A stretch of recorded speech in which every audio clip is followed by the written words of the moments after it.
Hello student, class 9 chapter 1 का end of chapter exercise का question number 12 हम देखते हैं कि क्या कहता है। इसमें कहता है given the point A B and C so that they lies on a circle K which center is origin O. What is the radius of circle K. और इसमें कह रहा है कि सर्कल का जो रेडियस है वो क्या होगा। अब ये सर्कल पर है, ए बी और सी ये सर्कल पर है, तो हमको इसका देखना है कि ये रेडियस क्या होंगे। तो इसके लिए हम क्या करेंगे, ये तो फर्स्ट क्वेश्चन है, इसमें हम क्या करेंगे, निकालेंगे ए ओ बी ओ और सी ओ। तो डिस्टेंस फार्मूला आप लोग जानते ही हैं, पहले भी करवा चुके हैं। डिस्टेंस फार्मूला है, इसमें है x2 माइनस x1 का square plus y2 minus y1 का स्क्वायर अंडर रूट। तो इसके लिए AO के लिए x2 क्या है हमारा 0 है, इसका वाला कोऑर्डिनेट, और x1 1 है। फिर y2 क्या है 0 है, y2 माइनस 8 है। हम इसका वैल्यू पुट कर दिए, 0 माइनस 1 का स्क्वायर प्लस 0 प्लस 8 का स्क्वायर। इसको सोल्व करने के बाद ये माइनस 1 का स्क्वायर प्लस 8 का स्क्वायर आ गया, तो ये हो गया 1 प्लस 64, ये रूट अंडर रूट 65 यूनिट आ गया हमारा AO। फिर BO का भी उसी तरह से हम करेंगे, x2 माइनस x1 का स्क्वायर y2 माइनस y1 का। BO के लिए x2 और y2 हमारा ये है ओरिजिन वाला 0 0, और x2 y2 हमारा ये है B वाला। तो इसको हम ले लिए, इसमें 0 माइनस माइनस 4, देखो इसका है माइनस 4 x2 और 0 माइनस 7 का स्क्वायर। ये हम कर दिए। सोल्व करने के बाद हमारा BO भी आ गया अंडर रूट 65 यूनिट। अब उसी तरह से CO का भी हम निकाल लिए, ये भी हमारा आ गया अंडर रूट 65 यूनिट। अब देख रहे हैं कि ये भी उतना ही आ रहा है, ये भी उतना ही आ रहा है, ये भी उतना है। तो ओरिजिन से ये तीनों का डिस्टेंस इक्वल है। इसका मतलब ये है कि ये हमारा क्या हो गया, रेडियस हो गया, क्योंकि रेडियाई जितने भी होते हैं वो इक्वल लेंथ के होते हैं। इस तरह से ये सब हमारे क्या हो गए, ये सर्कल पर हैं, और रेडियाई ये तीनों रेडियाई हो गए AO BO और CO। तो रेडियस का लेंथ क्या हो गया हमारा अंडर रूट 65 यूनिट। ठीक है, ये तो हमारा इसका फर्स्ट पार्ट हुआ। सेकेंड पार्ट कह रहा है कि गिवन द पॉइंट D और E पॉइंट दे रखा है। अब इसमें हमको चेक करना कि whether D and E lie within the circle, on the circle और आउटसाइड द सर्कल। तो ये जो दो पॉइंट है वे सर्कल के अंदर हैं, सर्कल के बाहर हैं, या सर्कल के ऊपर है। अब इसके लिए हमको इनका भी डिस्टेंस निकालना होगा। डिस्टेंस निकालने के बाद हम देखेंगे कि यदि ये रेडियस है, रेडियस से कम होता है डिस्टेंस, तो वो अंदर होंगे, विदिन द सर्कल होंगे। अगर जो इक्वल होता है ऑन द सर्कल होगा, और अगर इससे ये रेडियस के लेंथ से ज़्यादा होगा तो आउटसाइड द सर्कल होगा। हम DO निकाले, वही वाला फार्मूला लगाए, x2 माइनस x1 का square plus y2 minus y1 का स्क्वायर। तो इसके लिए हम देख रहे हैं कि इसका डिस्टेंस क्या हुआ, सोल्व करके हमारा अंडर रूट 61 यूनिट आया। अब हम देख रहे हैं कि अंडर रूट 61 क्या है, अंडर रूट 65 से कम है। जब कम है तो ये अंदर ही आ जाएगा, ये उतना होता तो यहाँ आता, लेकिन जब उससे कम है तो अंदर आएगा। इसका मतलब D हमारा जो लाई करता है विद इन द सर्कल। अब फिर EO निकाल लिए हम, EO भी उसी फार्मूला से x1 माइनस x2 का स्क्वायर और y2 माइनस y1 का स्क्वायर से हम इसको भी निकाल लिए। तो इसका आ गया अंडर रूट 81। अब अंडर रूट 81 अगर ये स्क्वायर रूट निकालोगे तो 9 भी होगा, लेकिन ये अंडर रूट में है इसलिए इसको अंडर रूट में ही छोड़ दिए। तो अंडर रूट 81 जो हमारा है वो अंडर रूट 65 से क्या है, बड़ा है। तो ये लेंथ बड़ा हो गया, ये रेडियस से बाहर निकलेगा, इसका मतलब ये सर्कल के बाहर होगा, इसलिए E lie outside the circle, ये सर्कल के बाहर होगा।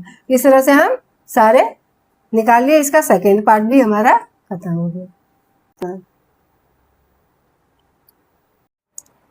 अब हम क्वेश्चन 13 करते हैं। अभी तक 12 क्वेश्चन किए हैं, अभी 13 क्वेश्चन क्या कहता है, the mid point of the sides of triangle ABC are the point DEF triangle ABC का मिड पॉइंट है DEF। Given that the coordinate of D 5 1 E 6 5 and F 0 3, ये तीनों का मिड पॉइंट का कोऑर्डिनेट दिया हुआ है। Find the coordinates of ABC। अब हमको ABC का कोऑर्डिनेट निकालने हैं। इसके मिड पॉइंट है D E और F। ABC ये तीनों ट्रायंगल के भट्टे से है और D E और F इसके मिड पॉइंट है। अब मिड पॉइंट का कोऑर्डिनेट दे रखा है, अब हमको इसका A B और C का कोऑर्डिनेट निकालने हैं। तो इसके लिए हम क्या करेंगे कि इसका सबसे पहले तो A B और C के भट्टे को हम मान लेंगे इसके कोऑर्डिनेट को। A का x1 y1, B का x2 y2 और C का x3 y3। अब मिड पॉइंट वाला फार्मूला तो आप लोग को पहले बता चुके हैं। तो mid point of A B क्या है, इसका एक्स कोऑर्डिनेट, इसका एक्स डी है, उसका एक्स कोऑर्डिनेट हमारा क्या है 5 है। पहले हम सबका एक्स कोऑर्डिनेट निकालेंगे।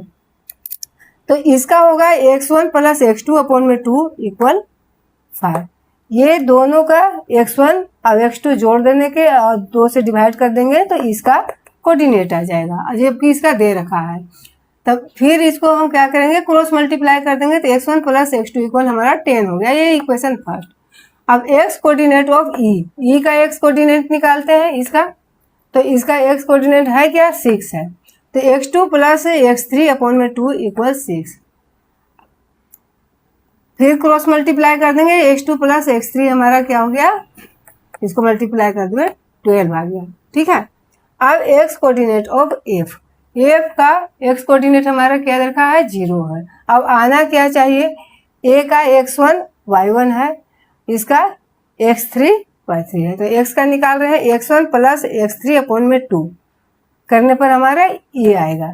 अब ये क्या है 0 है, तो x1 प्लस x3 हमारा 0 हो गया। अब इसमें क्या करेंगे, ये तीन जो इक्वेशन हमारे निकले हैं,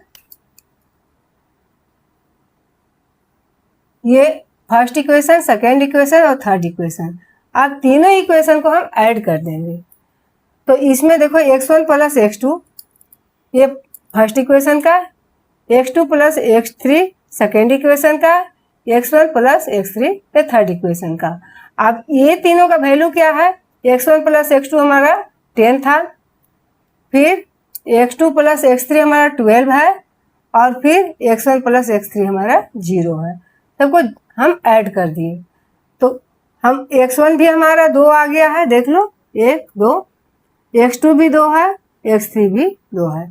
तो 2x1 plus 2x2 plus 2x3 equal क्या आ गया हमारा, दोनों को जोड़ दोगे तो ये 22 आ गया है।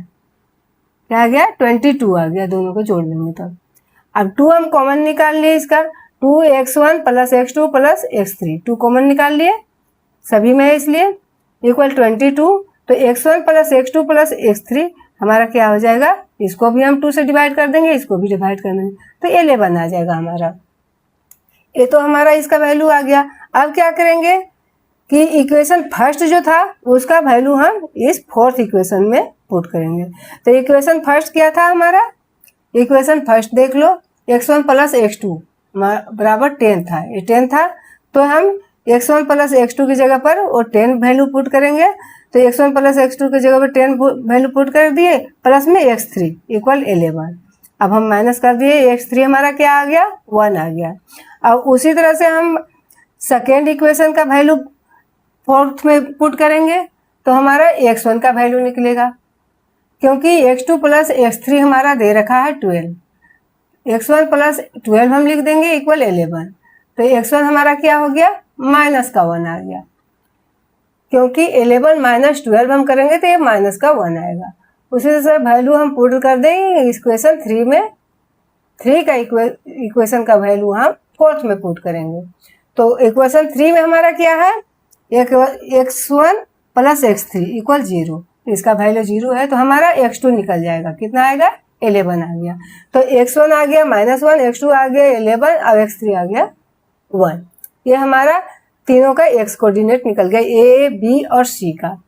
अब उसी तरह से y कोऑर्डिनेट हम निकालेंगे, y coordinate y1 plus y2 अपन में 2 इक्वल हमारा इसका y कोऑर्डिनेट 1 है, तो ये इक्वल में 1 लिख दिए हम। तो y1 plus y2 equal cross multiply कर देंगे 2 आ गया। फिर y कोऑर्डिनेट ऑफ ई क्या है हमारा 5 है, तो y2 प्लस y3 अपॉन में 2 इक्वल 5। तो y2 प्लस y3 क्या आ गया, क्रॉस मल्टीप्लाई करेंगे तो 10 आ गया। अब ये तो सेकेंड इक्वेशन आ गया हमारा इसका भी।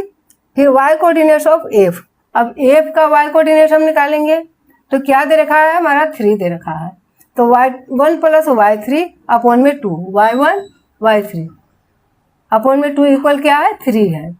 फिर y1 प्लस y3 इक्वल इसका क्रॉस मल्टीप्लाई कर दो, ये 6 आ गया, ये इक्वेशन 3 आ गया।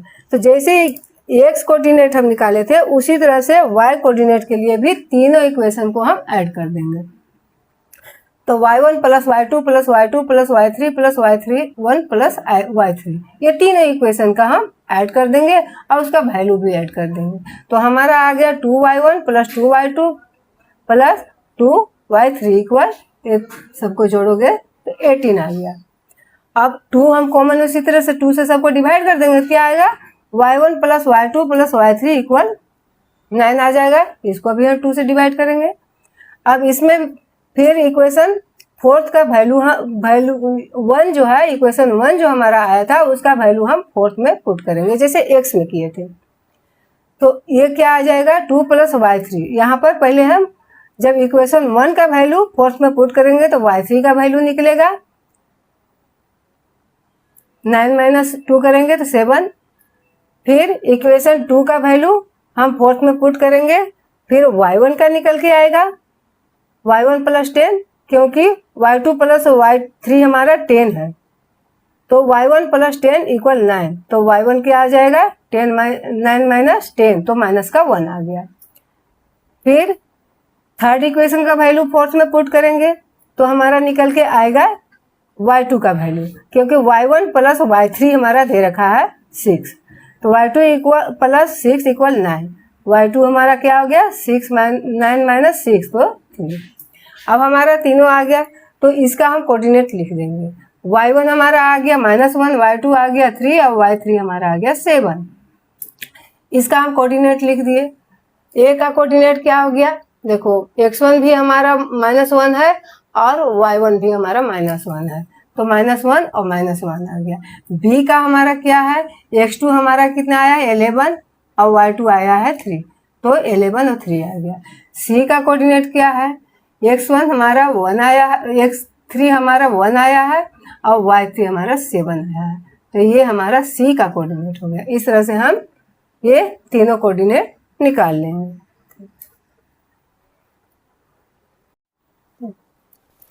अब हम क्वेश्चन 14 कर रहे हैं, अभी तक 13 किए थे, एंड ऑफ चैप्टर एक्सरसाइज का। तो इसमें कहता है कि सिटी है 2 main road which cross each other at the centre of the city. This road are along the north south and east west direction.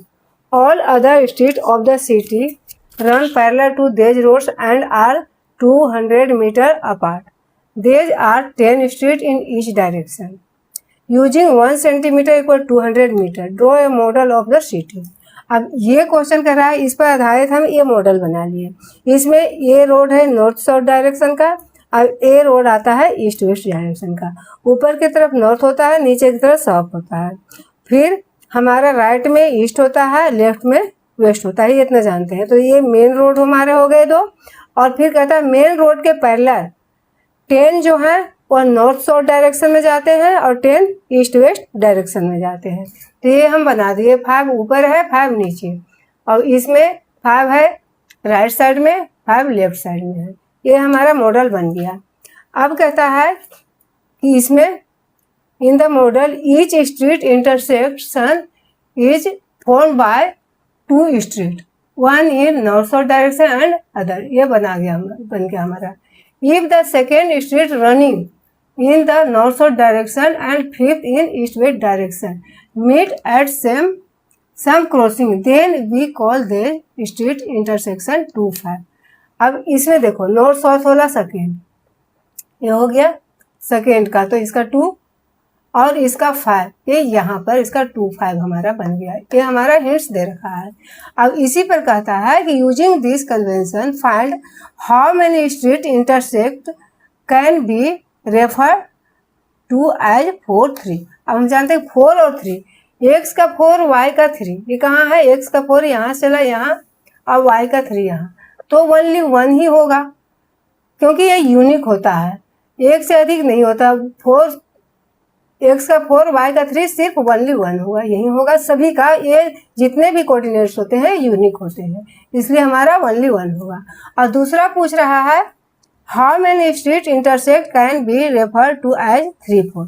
उसी तरह इसका भी वही आंसर होगा, x का 3 y का 4, ये यहाँ होगा, तो ओनली 1 ही पॉइंट होगा, उससे ज़्यादा पॉइंट तो हो नहीं सकता। हम जानते हैं किसी भी ये ग्राफ में जो कोऑर्डिनेट होते हैं वो यूनिक होते हैं, इसलिए ये दोनों का आंसर सेम होगा ओनली 1, क्योंकि एक ही होता है। हिंट्स हमारे यहाँ दिखा रहा है, क्या 2 और 5 कहीं पर और अब मिल जाएगा, नहीं मिलेगा।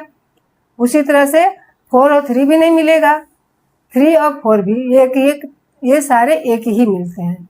ये हमारा आंसर हो गया इसका।